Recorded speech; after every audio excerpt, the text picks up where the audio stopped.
All right, so we got 11 games tonight in the NHL, so let's go ahead and get this done.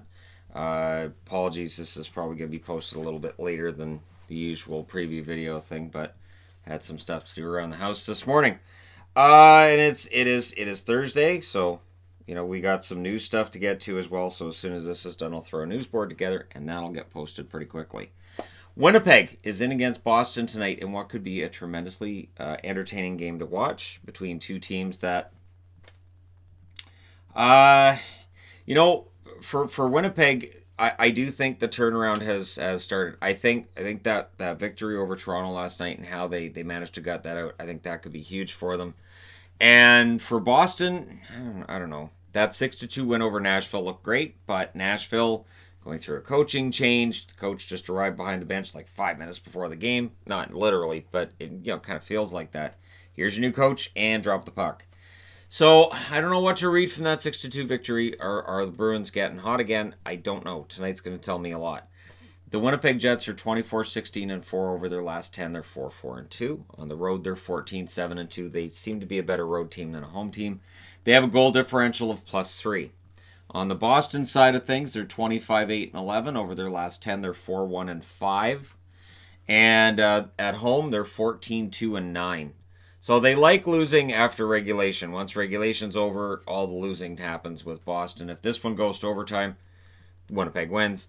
Goal differential still a +33 for Boston. So because Boston wins some games by blowouts, Bruins fans will tell you there's nothing to worry about. They're still one of the top teams in the league, points-wise, and they still blow teams out every now and then, so don't worry about it. Sort of like the 6-2 win over Nashville.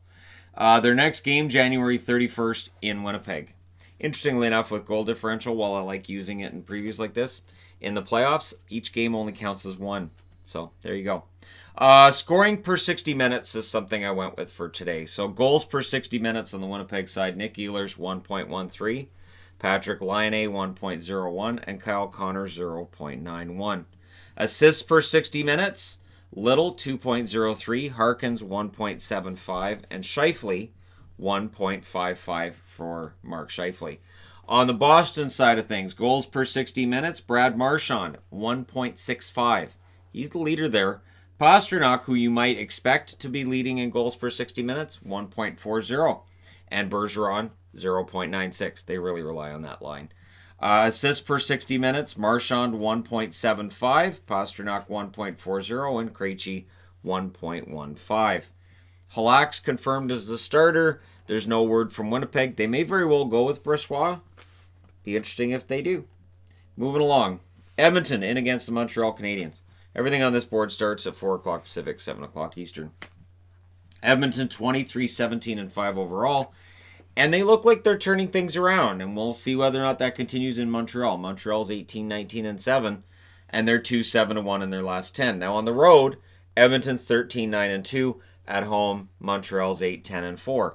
So all those numbers would seem to be an advantage for Edmonton. Edmonton's in a playoff spot. Montreal is not. Montreal's falling further and further out of that playoff spot.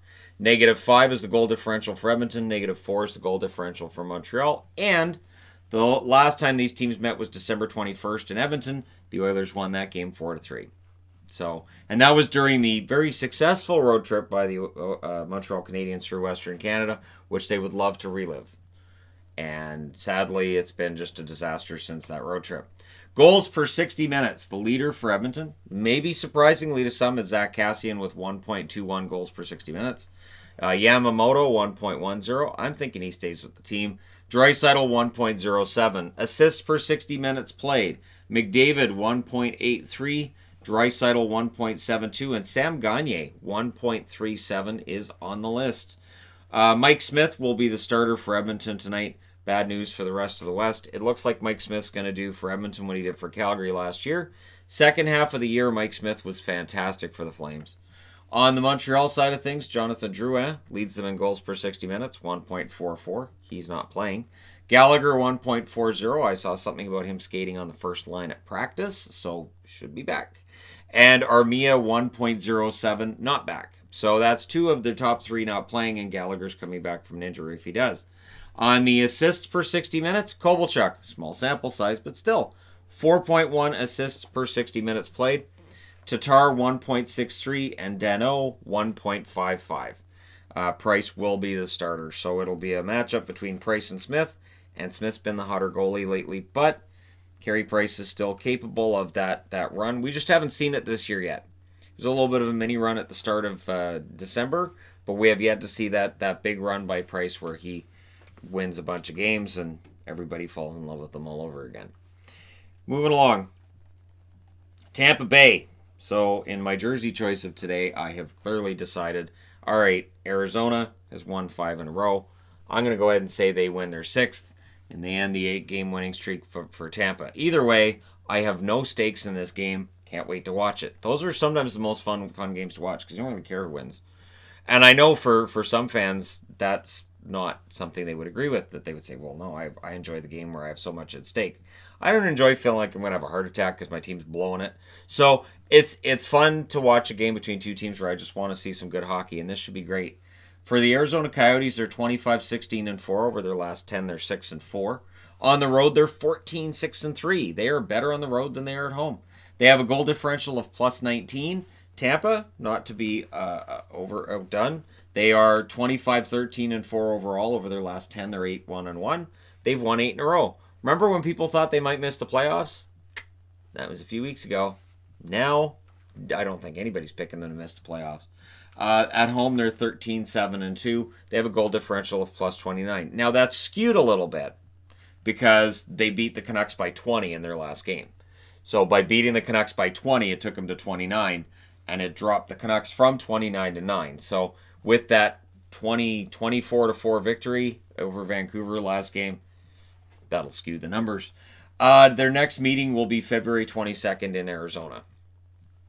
Now, goals per 60 minutes played. Garland leads Arizona with 1.22. So if you're a Coyotes fan and you want to talk about how great Garland is, there's a number for you. Grabner 1.06. Not scoring as many as a healthy scratch, but still. Keller 0.93. Assists per 60 minutes played. Nick Schmaltz leads the way there with a 2.12. Hinostroza 1.33. And Taylor Hall, this is just the Arizona number. This does not include the Devils, 1.29. And Aiden Hill will be the starter. So we'll see how that goes for them. Because Hill, he usually starts well and then it starts to kind of fall apart for him.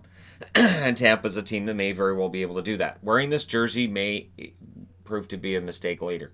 If it is, you'll probably see me wearing Tampa in the review and talking about how silly this guy is. Goals per 60 minutes for Tampa. Johnson leads with a 1.24. Braden Point has a 1.20. Killorn 1.09 as he continues this great season of his. Assists per 60 minutes played. Braden Point 1.75. Stamkos 1.61. Kucherov 1.59. Vasilevsky is the starter for the Tampa Bay Lightning. So it's Vasilevsky and Hill, which looks a bit lopsided, as it kind of sort of is, but Aiden Hill sometimes is able to overcome that. Okay, next up, last one on this board is Vancouver and against Florida. I'm using the Johnny Canuck magnet again, as I used for the review board the other night. And of course, they got killed. So if they get killed again where I'm using this magnet, I'll probably go back to the regular Orca, because every now and then I think, it's probably my magnet. They can't be this bad, right? It's got to be the magnet I'm using. So again, starting at 7 o'clock Eastern, 4 o'clock Pacific, the Canucks, who are now 23-16-4, that 7-game winning streak's over. They should be trying to start a new one. They're 7-3 in their last 10, but on the road, there's a problem. They're 9-11-1 on the road. They have to be at least 500 on the road. If the Canucks make the playoffs, it's going to be likely as a wild card or a lower seed. If they're not a good road team, that could be a problem. Now, their goal differential is a plus 9, and they're in against Florida, who've had an up and down season as well. They're 22-16-5. They are sitting just outside the playoffs, the same as Vancouver.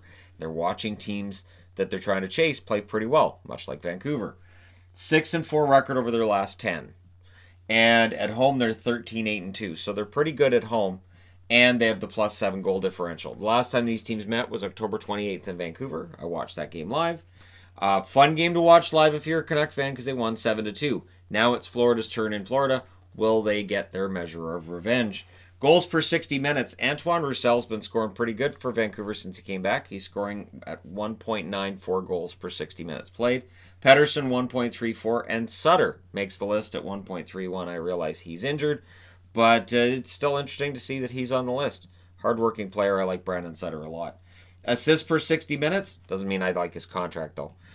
Ferland, 1.94 assists per 60 minutes played. I know he's been hurt, but still he leads there. Horvat, 1.68. And Besser, 1.51 assists per 60 minutes played. On the Florida side, Achari, 1.66 goals per 60 minutes played. Connolly, 1.26, and Huberdeau, 1.08. Assists per 60 minutes, Huberdeau, 1.86. Barkov, 1.77, and Trocheck, 1.53. So if you're a Florida fan, you can point out Huberdeau is producing assists at a faster clip than McDavid. Just don't look at Nick Schmaltz because he's faster than both of them. Just don't talk about Nick Schmaltz's goal production, and you're good. That being said, I need to change boards. Time for this anyways. It really shouldn't take that long to do these previews.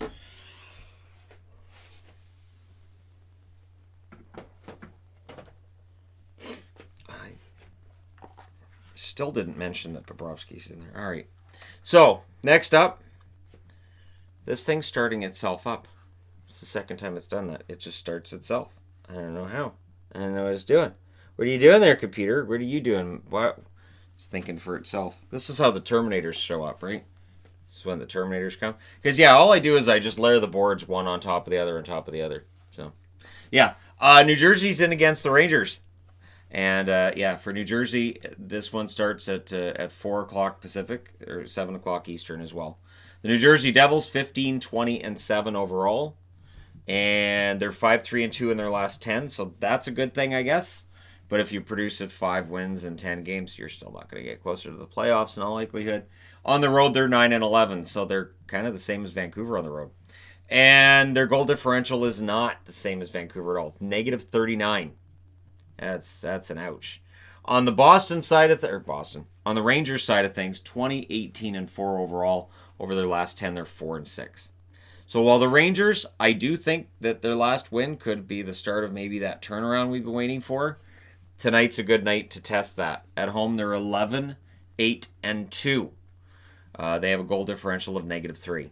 October 17th, these teams met in New Jersey. It was a 5-2 win for the New Jersey Devils.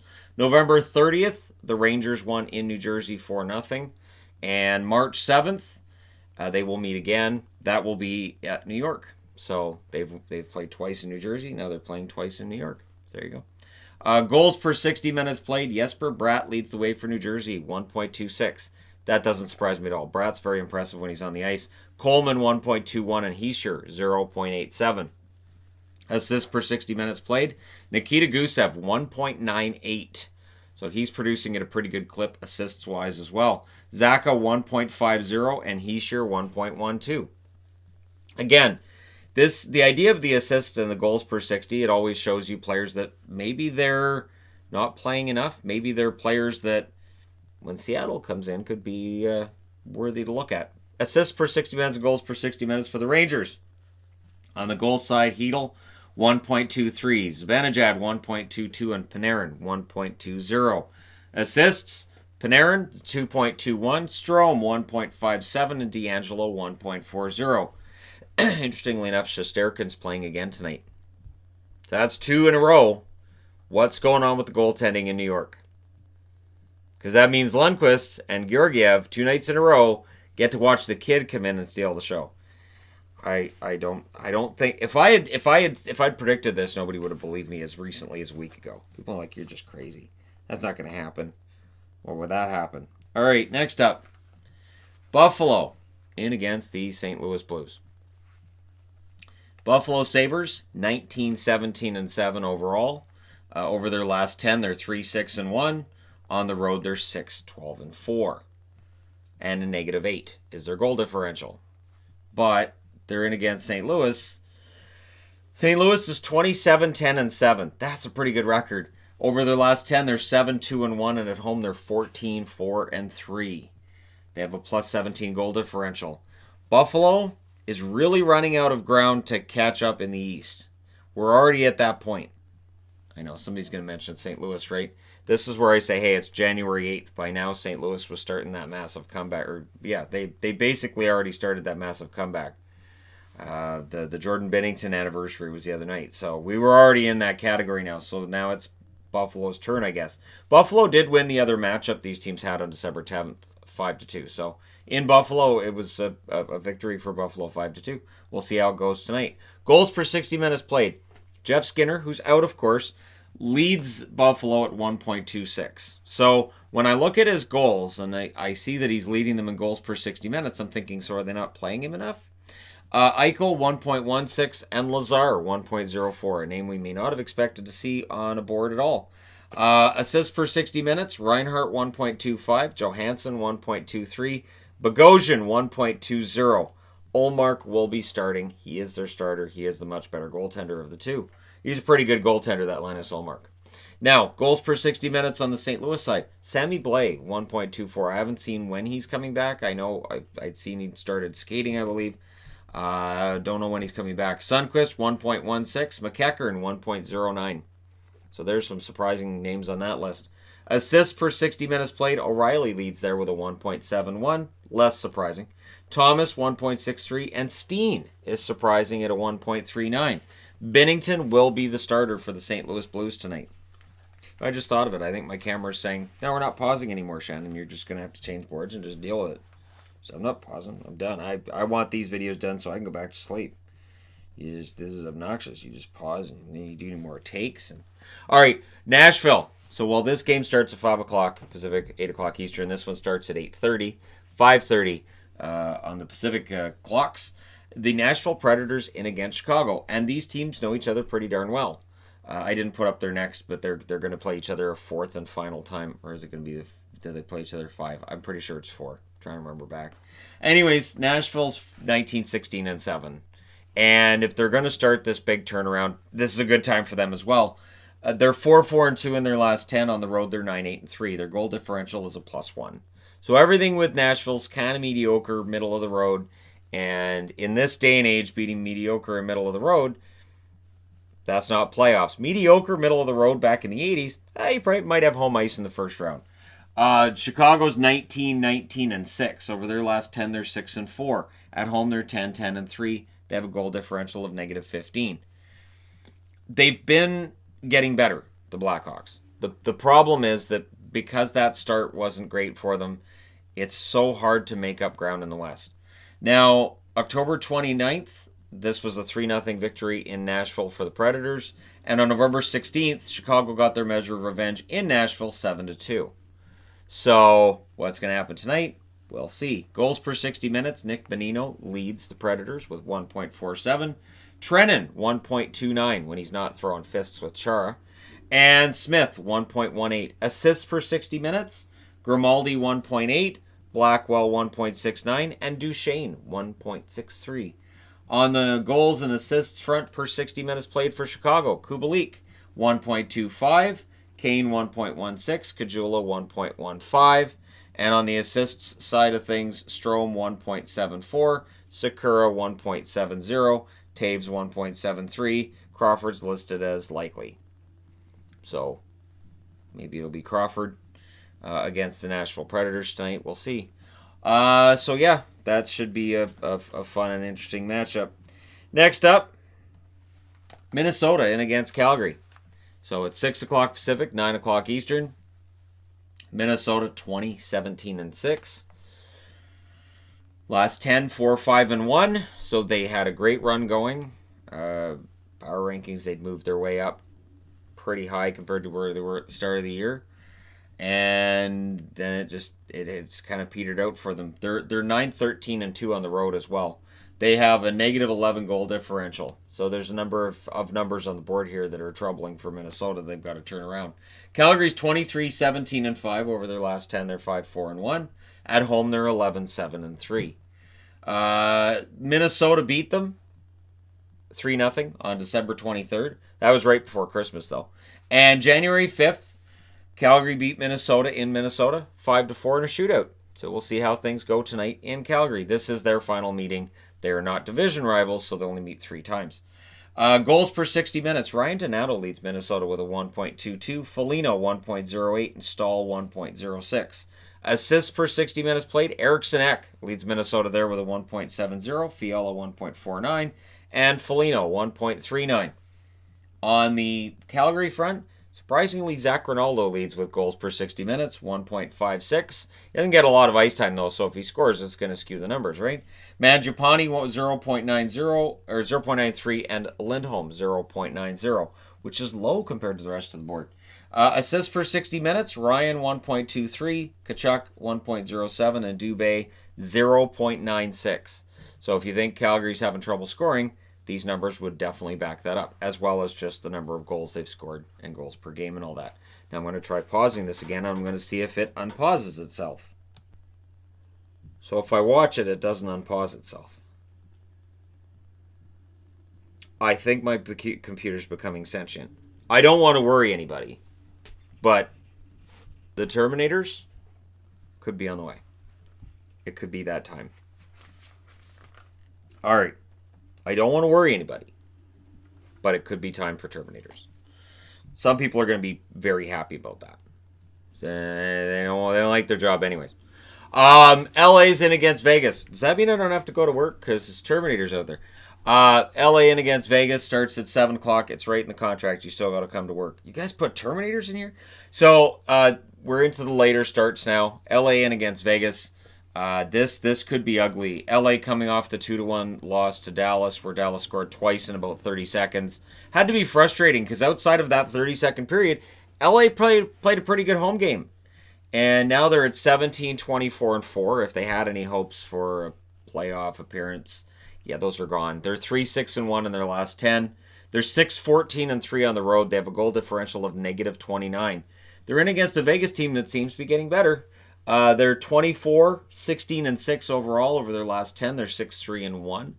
At home, they're 14-8-3. Their goal differential's a +10. October 13th, Vegas beat LA in LA 5-2.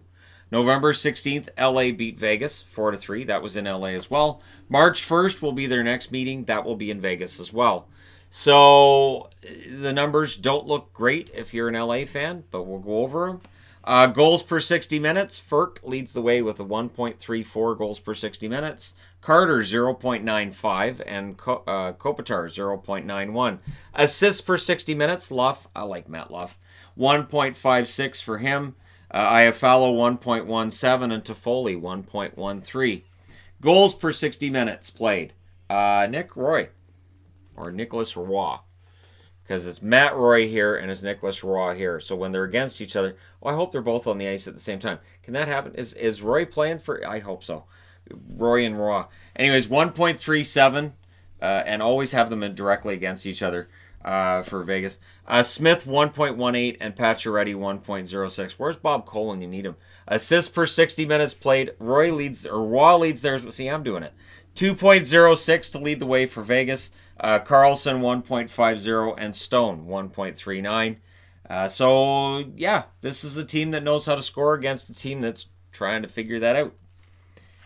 And for Vegas, they're playing pretty well. And for LA, they always have nice jerseys, those Kings. Jerseys are always nice. Even when they're a little bit bland, they're still pretty nice jerseys. So, I guess there's that. All right, next up, Dallas in against Anaheim. So Dallas trying to stay hot in against a team that's trying to get there. The season has been a long one for Anaheim. Remember when you guys were 6-2? Those were good times, weren't they? They're long gone. So since then, yeah, it's been 50-19-5. So no, not even 11-19-5. Yeah, that's not great. Now, on the other side, Dallas, they started the season 1-7-1. Since then, they're 24-7-3.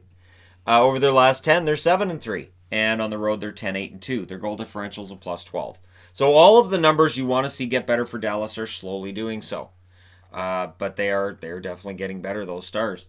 On the Anaheim side of things, they're 17-21-5. Over their last 10, they're 3-6-1. At home, they're 11-8-3. They have a goal differential of -23. Their first meeting was October 24th in Dallas. Dallas won that game 2-1. Dallas struggles to score goals. Next game will be April 1st in Anaheim. And when you look at the per 60 minutes numbers for Dallas, they're low. All right. Goals per 60 minutes, Hintz leads with a 1.52. A lot of that would have been early in the season. His number would have been really gaudy early in the season. Como, 0.87. He's having a good season. People saw that last night with the goal he scored. Faksa, 0.78. Assists per 60 minutes, Corey Perry actually leads there with 1.15. He, of course, is suspended for this game. Fadoon, 1.12, and Sagan, 1.06. Bishop's listed as likely, these games being later. Goalies aren't confirmed until later in the day. Goals per 60 minutes for Anaheim. Henrique leads with a 1.30, Raquel 0.94, and Silverberg 0.93. Assists per 60 minutes played again.